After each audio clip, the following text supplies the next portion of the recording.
Last year at this time we saw 40 cars being broken into, and this year we're seeing 80 this month. So who is doing all of this thieving from vehicles? Well, as is the case with just about all property crime in this town, it's drug addicts looking to break in, steal something they can turn around for a quick buck, trade for drugs, or just cash itself, even as little as just a handful of change in your coffee holder. There's a tremendous amount of cars that are being broken into, and the change bins are simply taken. Change is actually extremely valuable to these criminals, because ultimately, even if they get just $5, $10 in change, they're going to be able to get perhaps their next hit of drugs. They're going to be able to perhaps meet up with their friends and maybe together pool their money to get maybe a bigger batch of whatever they're looking for. So change is very commonly emptied out in these cars that we're seeing broken into.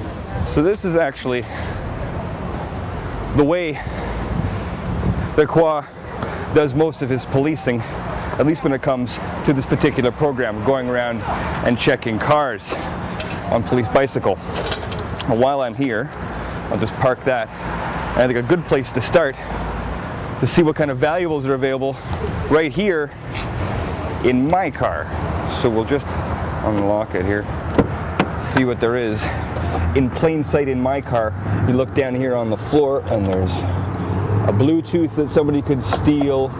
There's change in the change bin. There also is a media pass on the dash saying that whoever owns this car works for the Ottawa Sun. That would be me, which means that probably in this car somewhere there's likely a camera or some goodies like that that they can sell.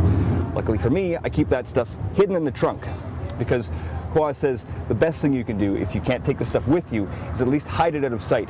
Glove compartment, trunk, or any of the other spaces in your car that can't be seen by somebody walking past. So once all that is done, then I can put one of these in the window. They're little pamphlets.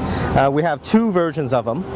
We have one card that we can provide to car owners that we'll leave on their cars to recommend crime prevention initiatives on the back of the card, where we make recommendations on how to keep your vehicle safe from being targeted. If you want to get one of these handy dandy cards for your car, there are two ways to do that. One, perhaps you're going to be lucky enough that a police officer will stick one under your windshield wiper like we've seen today. If you want to get one yourself, you can come to any community policing office like this one, or any of the offices of the Ottawa Police. In Ottawa, Doug Hempstead for Sun News.